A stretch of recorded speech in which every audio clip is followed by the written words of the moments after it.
तीर्थंकर अरहंत प्रभु वीतराग भगवान स्वीकारो मेरी वंदना भवतारक जलयान परमेष्टि की वंदना शमन करे भवताप स्मरण मनन से चेतना जागे अपने आप। श्रद्धालु जिज्ञासु श्रोताओं, पर्वाधिराज पर्युषण महापर्व का अंतिम दिवस सिरमौर दिवस पूरी तरह से आत्म अवलोकन करने का दिवस संवत्सरी महापर्व के रूप में उपस्थित हुआ है और इन दिवसों में अपने भीतर की शुद्धि के लिए, कर्मों की निर्जरा के लिए, वीतराग बनने के लिए, वीतराग परमात्मा के द्वारा जो बात बताई है वो अंतगढ़ सूत्र के माध्यम से आप सब श्रवण कर रहे हैं। अंतगढ़ सूत्र के 60 वर्ग संपन्न हुए थे। आइए आज 8वां दिन और 8वें वर्ग का हम प्रारंभ करते हैं। जम्बू स्वामी जी के पूछने पर सुधर्मा स्वामी जी कहते हैं कि हे जम्बू, श्रमण भगवान महावीर स्वामी जी ने अंतगढ़ दशा सूत्र के 8वें वर्ग में 10 अध्ययन फरमाए हैं, जिनका नाम है काली सुकाली महाकाली, कृष्णा सुकृष्णा महाकृष्णा, वीर कृष्णा राम कृष्णा, पितृसेन कृष्णा और महासेन कृष्णा। ये श्रेणिक राजा की ही रानियां थी।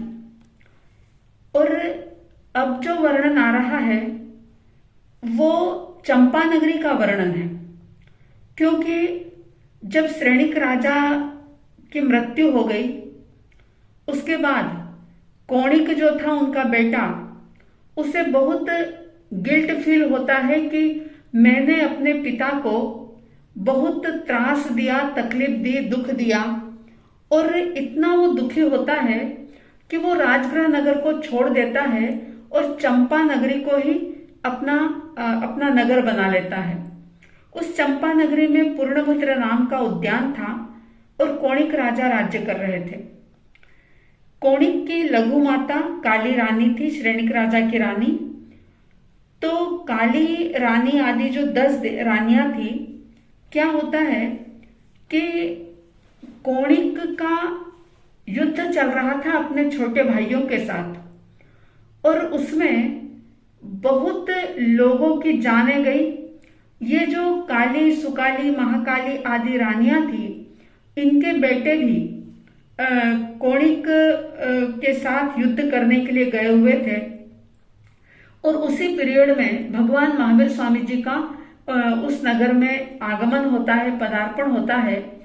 तो ये जो माताएं थी, ये सब मन में इनके बहुत ज्यादा पीड़ा चल रही थी कि हमारे बेटे युद्ध में गए हैं, घमासान हो रहा है, पता नहीं लौट करके आएंगे या नहीं आएंगे।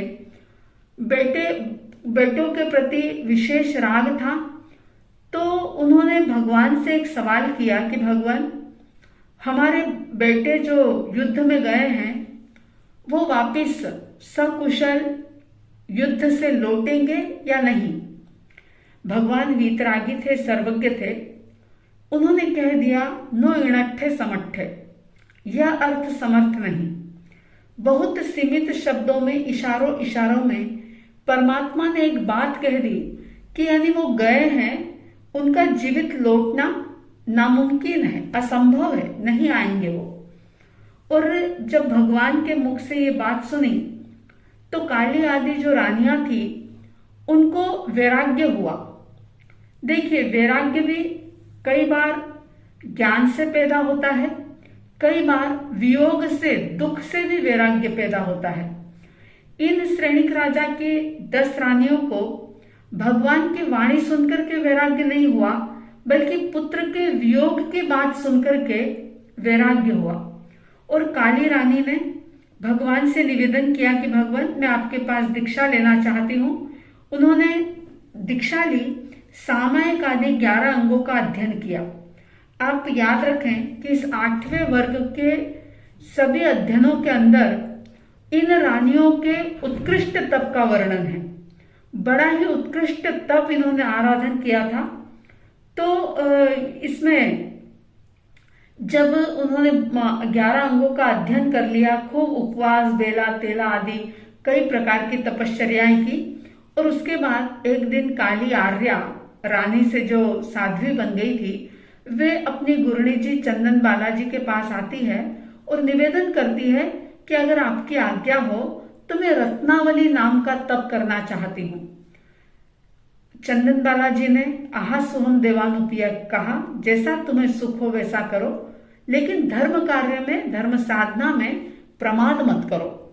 और चंदन बालाजी की आज्ञा लेकर के उन्होंने तपश्चर्या करना प्रारंभ किया। अब देखिए, कई बार लोग तपश्चर्या का वर्णन सुनकर के एकदम से बोर हो जाते हैं, सुस्ती आने लग जाती है।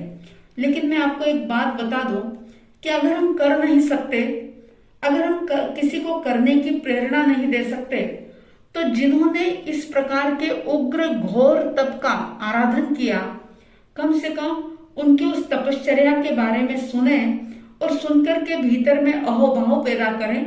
क्योंकि अहोभाव करने से भी और उनकी उस तपश्चर्या की अनुमोदना करने से हमारे अनंत अनंत कर्मों की निर्जरा हो जाती है। अब रत्नावली तप किस प्रकार से किया? उन्होंने उपवास किया, फिर पारणा किया, पारणा करके बेला किया, फिर पारणा किया, तेला किया, फिर पारणा किया।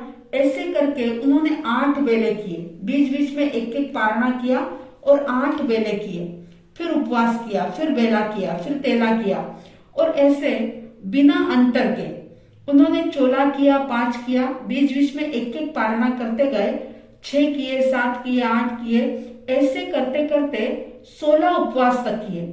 उसके बाद एक दिन पारणा किया और 34 बेले किए।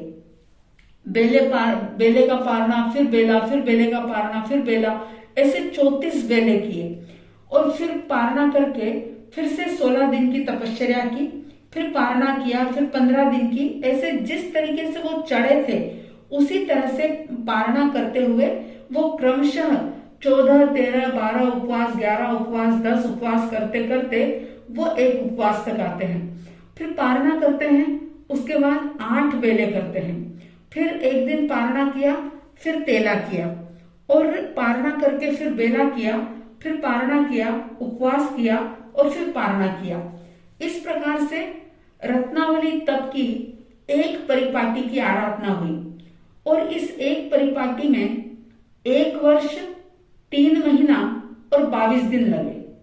और सुनकर के आश्चर्य होगा कि इतने समय, इतने दिनों में 384 दिन की तपस्या होती है और मात्र 88 दिन, 88 डेज जो है वो सिर्फ पारणे के होते हैं। और इस प्रकार की उन्होंने 4 परिपाटी की, यानी 4 बार इसको, इसी तपस्या को दोहराया। तो उस चारों ही परिपाटी में उनके 5 वर्ष लगे, 5 वर्ष 2 महीने और 28 दिन लगे।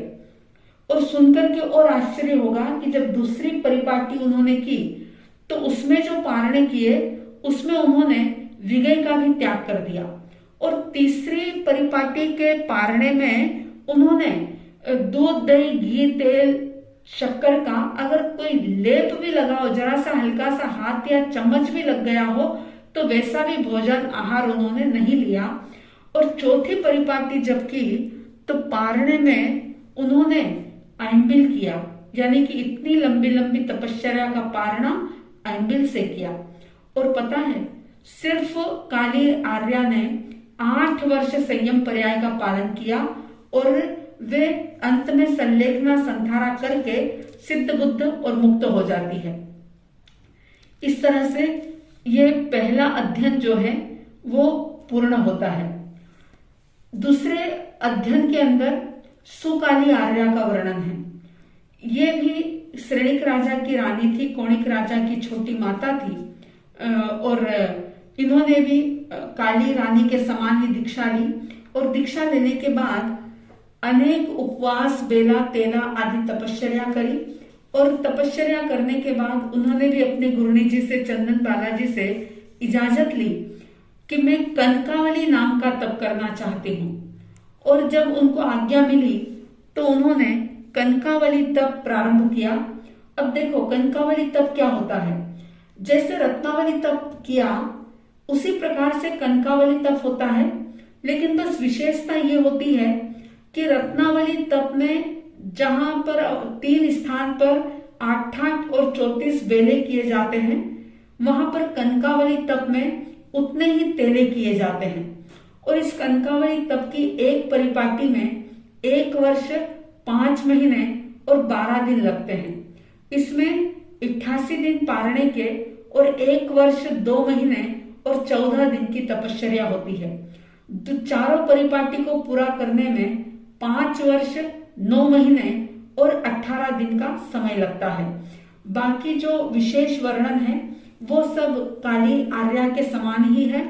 इन्होंने फिर बहुत तप संयम की आराधना की, 9 वर्ष तक संयम पर्याय का पालन किया और अंत में संलेखना संधारा करके ये भी सिद्ध बुद्ध और मुक्त होती है। इसी तरह से तीसरा अध्ययन, 8वें वर्ग का तीसरा अध्ययन, जिसमें महाकाली रानी का वर्णन है, जिन्होंने दीक्षा ली और दीक्षा लेने के बाद बहुत सारी दूसरी तपश्चर्या करने के बाद उन्होंने लघु सिंह निष्क्रीडित नाम का तप किया। और वो तप कैसा होता है? उस तप में सबसे पहले उपवास किया, पारणा किया और इसकी भी जो थी उन्होंने मतलब दूसरी बार की जो परिपाटी की उसमें उन्होंने विगय का सेवन नहीं किया था। यानी कि क्या किया? बेला किया और बेले का पारणा करके फिर उपवास किया, फिर पारणा किया, तेला किया। इस प्रकार से बेला, पारणा, फिर चोला, फिर पारणा, फिर तेला, फिर पारणा, फिर पचोला, फिर पारणा, फिर चोला, फिर पारणा, फिर 6 उपवास, फिर पारणा, फिर 7, फिर 5, 7, 6, 8, 7, 9 और 8 उपवास किए। यानी बीच में एक एक पारणा करके इस प्रकार की उन्होंने तपश्चर्या की। फिर क्या किया? 9 उपवास किए, फिर एक पारणा किया, 7 किए, उपवास किया, 8 किया, उपवास किया, 6 किए, फिर एक पारणा किया, 7 किए, एक पारणा किया, 5 किए, 6 किए, 4 किए, 5 किए, 3 किए, 4 किए, 2 उपवास किए, 3 उपवास किए, फिर 2 उपवास किए और फिर उपवास किया। इस प्रकार से लघु सिंह निष्क्रीडित तप की एक परिपाटी पूरी हुई और एक परिपाटी में 6 महीने और 7 दिन लगे, जिसमें पारणे के दिन सिर्फ 33 थे और तपश्चर्या 5 महीने और 3 दिन की हुई। इस प्रकार से महाकाली आर्या ने चारों परिपाटी की और उनको उस चारों परिपाटी यानी 4 बार उस तपश्चर्या को दोहराया, यानी 4 बार करी और उसमें उनको 2 वर्ष और 28 दिन लगे। उन्होंने पूरी शास्त्र की विधि के अनुसार इस लघु से निष्क्रीडित तप की आराधना की और अनेक प्रकार की छोटी मोटी तपश्चर्या करके अपनी आत्मा को शुद्ध किया। अंत में संलेखना संधारा करके वे भी सिद्ध बुद्ध और मुक्त अवस्था को प्राप्त होती है। इस तरह से तीसरा अध्ययन संपन्न होता है। चौथे अध्ययन के अंदर कृष्णा देवी का वर्णन है। कृष्णा देवी ने भी काली रानी के समान ही संयम अंगीकार किया था और इन्होंने अपनी गुरुनी जी की आज्ञा लेकर के महासिंह निष्क्रीडित तप का आराधन किया। अब देखो, लघु सिंह निष्क्रीडित तप जैसा था, महासिंह निष्क्रीडित तप की ये विशेषता थी कि लघु सिंह निष्क्रीडित तप में एक उपवास से लेकर के 9 उपवास तक ऊपर चढ़ा जाता है और फिर उसी क्रम से पीछे उतरा भी जाता है। लेकिन महासिंह निष्क्रीडित तप जो है उसमें एक उपवास से लेकर 16 उपवास तक ऊपर चढ़कर फिर उसी क्रम से उतरते हैं और उसकी विधि जो है वो बहुत विस्तार से शास्त्र के अंदर बताई है। सुनकर के भी आप लोग सोचेंगे ये क्या संख्या बोली जा रही है, 4 किए, 5 किए, 5 किए, 7 किए, 8 किए, 9 किए। लेकिन जैसा शास्त्र में लिखा है और जैसी उन्होंने तपश्चर्या की आराधना की है, जरूर हमें सुनना चाहिए और सुनकर के उनके प्रति भीतर में अहोभाव लाने चाहिए। उन्होंने उपवास किया, पारणा करके बेला किया, पारणा किया, उपवास किया, फिर तेला किया, बेला किया, चोला किया, तेला किया, पचोला किया, फिर चोला किया, 6 किए, 5 किए, 7 किए, 6 किए, 8 किए, 7 किए, 9 किए, 8 किए, 10 किए, 9 किए, 11 किए, 10 किए, 12 किए, 11 किए, 13 किए, 12 किए, 14 किए, 13 किए, 15 करे, फिर 14 करे, 16 करे, 15 करे, 16 करके 14, 15, ऐसे वापिस वो नीचे उतरते हैं। फिर तेला किया, उपवास किया, बेला किया और फिर उपवास किया। इस प्रकार से एक परिपाटी पूरी होती है जिसमें 1 वर्ष 6 महीने और 18 दिन लगते हैं। इसमें 61 पारणे हुए और 1 वर्ष 4 महीने और 17 दिन की तपश्चर्या हुई। 4 परिपाटी में 6 वर्ष 2 महीने और 12 दिन लगे। इस प्रकार से कृष्णा रानी ने इस महासिंह निष्क्रीडित तप की विधि पूर्वक आराधना की और 11 वर्ष संयम पर्याय का पालन किया और अंत में संलेखना संधारा करके ये भी सिद्ध बुद्ध और मुक्त होते हैं। इस प्रकार से चौथा अध्ययन संपन्न होता है। 5वें अध्ययन के अंदर सुकृष्णा रानी का वर्णन है। सुकृष्णा रानी ने भी दीक्षा ली और दीक्षा लेने के बाद चंदन बालाजी की आज्ञा लेकर के सप्त सप्तमिका नाम की भिक्षु प्रतिमा का तप किया और उसकी विधि इस प्रकार से थी कि पहले सप्ताह में जब वे गृहस्थ के घर गोचरी लेने गई तो उन्होंने 1 सप्ताह तक सिर्फ 1 दत्ती आहार 1 दत्ती पानी की ग्रहण की। दूसरे सप्ताह में 2 दत्ती आहार 2 दत्ती पानी, तीसरे सप्ताह में 3 दत्ती आहार 3 दत्ती पानी। इस प्रकार से 7वें सप्ताह में 7 दत्ती आहार और 7 दत्ती पानी की उन्होंने ग्रहण की। फिर इस तरह से उन्होंने मतलब इस भिक्षु प्रतिमा की आराधना की। सप्त सप्तमी का भिक्षु प्रतिमा की आराधना शास्त्र की विधि के अनुसार उन्होंने की। अब उनकी कितनी दत्तियां होती है ये सब इस अध्ययन के अंदर वर्णित किया गया है और ज्ञानीजन कह रहे हैं कि सप्त सप्तमी का, अष्ट अष्टमी का, 9 नवमी का, 10 दसवीं का भिक्षु प्रतिमा तप का उन्होंने विधि पूर्वक आराधन किया और फिर 12 वर्ष तक संयम पर्याय का पालन किया और अंत में संलेखना संधारा करके वे भी सिद्ध बुद्ध और मुक्त होते हैं। इस प्रकार से 5 अध्ययन जो हैं वो संपन्न होते हैं। 6ठे अध्ययन के अंदर महाकृष्णा रानी का वर्णन है जिन्होंने लघु सर्वतोभद्र नाम का तप किया था। अब लघु सर्वतोभद्र जो है उस तप में क्या किया जाता है, सबसे पहले उपवास किया, फिर उपवास करके पारणा किया, पारणा करके बेला किया, फिर पारणा किया, तेला किया। इस प्रकार से चोला पचोला तेला चोला पचोला उपवास बेला किया, फिर पचोला किया, उपवास किया, बेला किया, तेला किया, चोला किया, फिर बेला तेला चोला पचोला और उपवास किया। फिर उन्होंने चोला किया, पचोला, उपवास, बेला और तेला किया। इस प्रकार से महाकृष्णा रानी ने लघु सर्वतोभद्र तप की पहली परिपाटी पूरी की और इस परिपाटी में पूरे 100 दिन लगे जिसमें मात्र 25 दिन पारणे के और 75 दिन की तपश्चर्या हुई। इसी प्रकार से उन्होंने दूसरी परिपाटी की। दूसरी परिपाटी में पारणा जब किया तो उसमें उन्होंने विवेक का भी त्याग किया। तीसरी परिपाटी में पारणे के दिन विवेक का लेप मात्र भी त्याग कर दिया और चौथी परिपाटी के अंदर उन्होंने पारणे में आइंबिल का तप किया। इस प्रकार से चारों परिपाटी पूर्ण की, जिसमें 1 वर्ष 1 महीना और 10 दिन का समय लगा। अंत में इन्होंने भी 13 वर्ष का संयम पालन किया और अंत में संलेखना संथारा करके ये भी सिद्ध बुद्ध और मुक्त हुए। अब 7वें अध्ययन के अंदर वीर कृष्णा रानी का वर्णन है, जिन्होंने चंदन बालाजी की आज्ञा लेकर के महासर्वतोभद्र नामक तप किया था। अब उस तप में क्या किया, पहले उपवास किया, फिर पारणा किया, फिर बेला किया। इसी क्रम से तेला, चोला, पचोला 6 और 7 किए। ये पहली लता उनकी संपन्न होती है।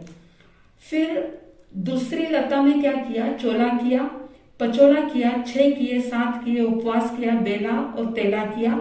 ये दूसरी लता हुई। फिर 7 किए, फिर उपवास किया, बेला, तेला, चोला, पचोला और 6 किए। ये तीसरी लता हुई।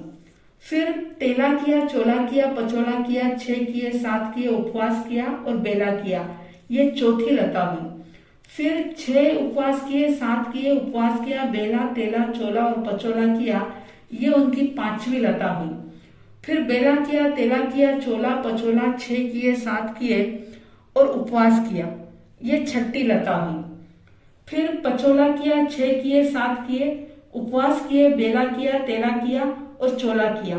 ये उनकी 7वीं लता हुई। इस प्रकार 7 लता की एक परिपाटी संपन्न हुई, जिसमें 8 महीने और 5 दिन लगे, जिसमें मात्र 49 दिन के पारणे हुए और 6 महीने 16 दिन की तपश्चर्या हुई। दूसरी परिपाटी में उन्होंने पारणे में विनय का भी त्याग किया।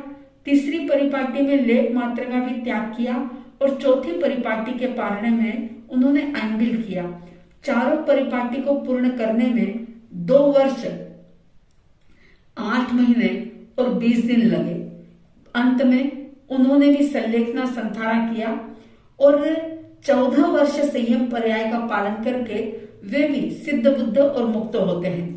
अब 8वें अध्ययन के अंदर रामकृष्ण रानी का चरित्र है, जिन्होंने भद्रोत्तर प्रतिमा का अंगीकार किया। सबसे पहले पचोला किया, फिर पारणा किया, फिर क्रमशः 6, 7, 8 और 9 किए। पहली परिपाटी में उन्होंने ये प्रथम लता हुई और दूसरी फिर उन्होंने क्या किया, 7 किए, 8 किए, 9 किए, 5 किए और 6 किए। ये दूसरी लता। फिर 9 किए, 5 किए, 6 किए, 7 किए और 8 किए। ये तीसरी लता। फिर 6 किए, 7 किए, 8, 9 और 5 किए। ये चौथी लता। फिर 5 किए, फिर 8 किए, 9 किए, 5, 6 और 7 किए। ये 5वीं लता। एक परिपाटी में 6 महीने और 20 दिन का समय लगा। चारों परिपाटी में 2 वर्ष 2 महीने और 20 दिन का समय लगता है। इन्होंने भी तप के द्वारा अपने समस्त कर्मों को क्षय किया, 15 वर्ष तक संयम पर्याय का पालन किया और अंत में सिद्ध बुद्ध मुक्त अवस्था को प्राप्त किया। 9वें अध्ययन के अंदर पितृसेन कृष्णा रानी का वर्णन है। पितृसेन कृष्णा ने भी संयम अंगीकार किया, दीक्षा ली और दीक्षा लेने के बाद बहुत अलग अलग प्रकार की तपश्चर्या की और मुक्तावली तप का आराधन किया। मुक्तावली तप में सबसे पहले उपवास किया, पारणा किया, फिर बेला किया, पारणा किया, उपवास किया, पारणा किया, तेला किया। इस प्रकार बीच में एक एक उपवास करते हुए 15 उपवास तक आगे बढ़ती है। फिर उपवास किया, फिर 16 किए, 16 के बाद फिर उपवास किया और उपवास करके फिर जैसे वो चढ़ते हैं उसी प्रकार से उपवास करते करते 15, 13, 14 इस तरह से करते करते वापिस उसी क्रम से नीचे उतरते हैं और मुक्तावली तप की एक परिपाटी संपन्न की। इनके चारों परिपाटियों इन्होंने पूरी की और एक परिपाटी में 11 महीने और 15 दिन का समय लगा। चारों परिपाटी में 3 वर्ष और 10 महीने लगे और अंत में इन्होंने भी संयम पर्याय का पालन बड़े भावों के साथ किया। 16 वर्ष तक दीक्षा पर्याय पालन की और संलेखना संथारा करके सिद्ध बुद्ध और मुक्त अवस्था को प्राप्त किया। इस प्रकार से 9वां अध्ययन संपन्न होता है। 10वें अध्ययन के अंदर महासेन कृष्णा आर्या का वर्णन, जिन्होंने चंदनतला जी की आज्ञा लेकर के आइंबिल वर्धमान नामक तप किया था। इस तप को आज भी बहुत सारे सौभाग्यशाली भाई बहन करते हैं।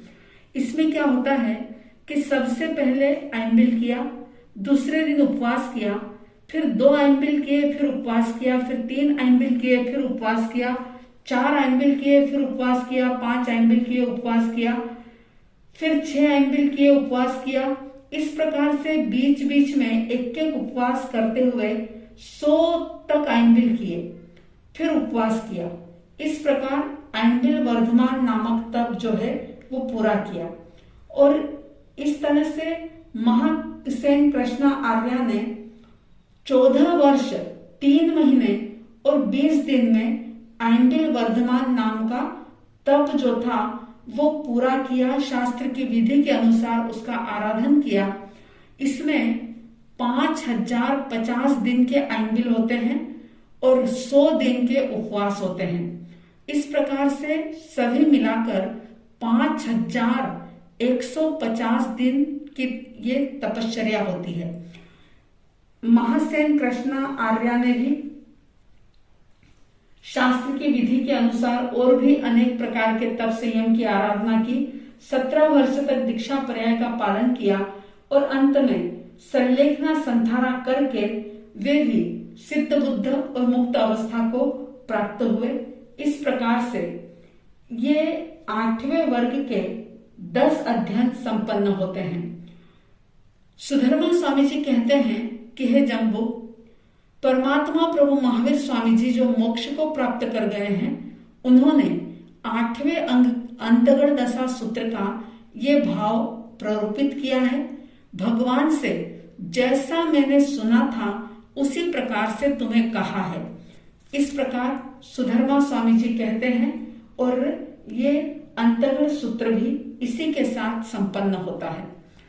अब महत्वपूर्ण बात, समझने लायक बात, ध्यान देने लायक बात ये कि इन सब रानियों का वर्णन तो हमने सुन लिया, कैसे उन्होंने दीक्षा ली, लेकिन हम थोड़ा सा इन सब चीजों को सुनकर के आत्मचिंतन करें, थोड़ा सा मनन करें।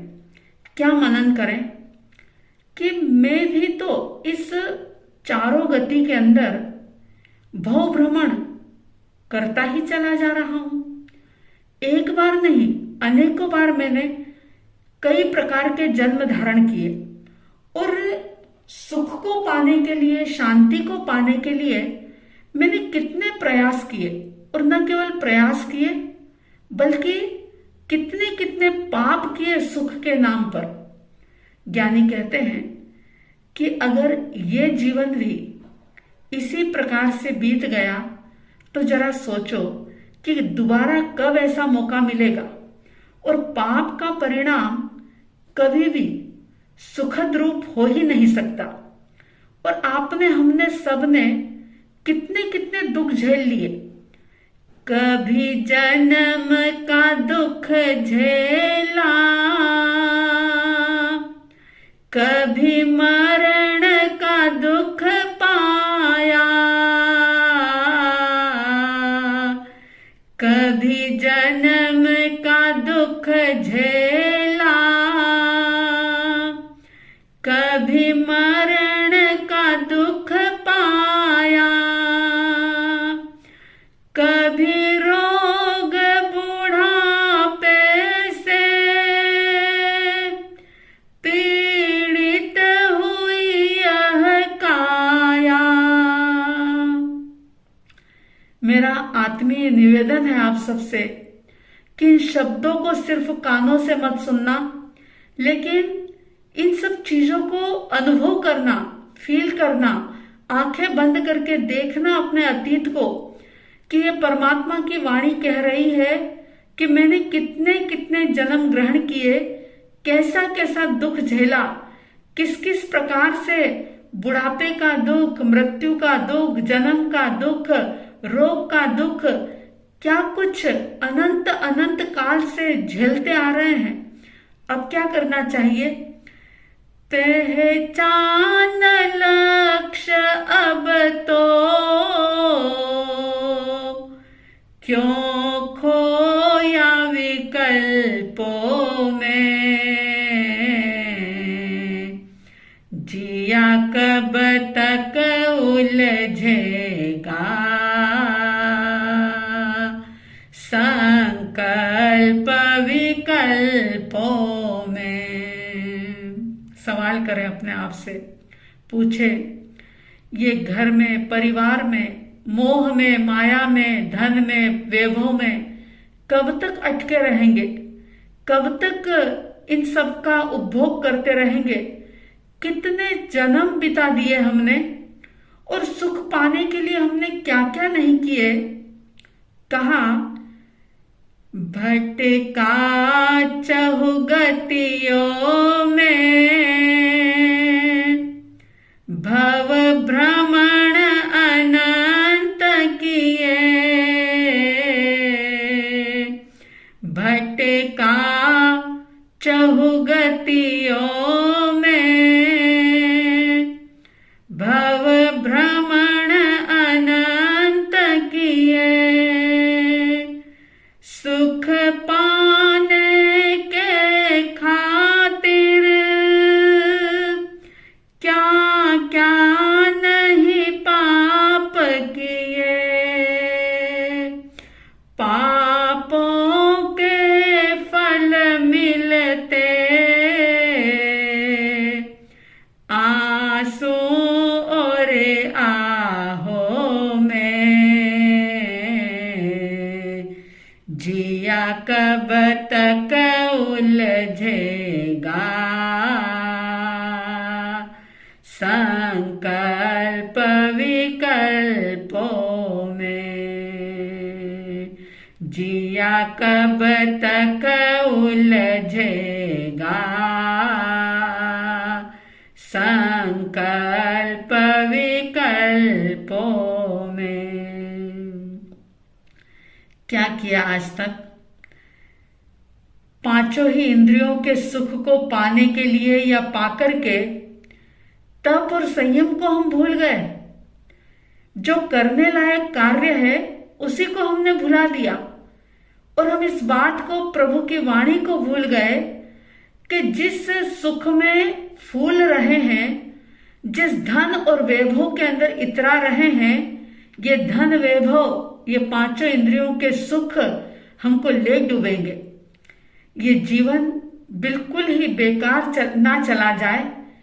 जागृत बने, इन अंतर्गत सूत्र में वर्णित चरित्र आत्माओं के वर्णन को सुनकर के अगर एक भी संकल्प जीवन में धारण कर लिया, अगर ये अपने आप से वादा किया कि इस जीवन में चाहे कैसी भी परिस्थिति आएगी, मेरे भीतर में एक शांति की धारा को मैं बहाता रहूंगा या बहाती रहूंगी।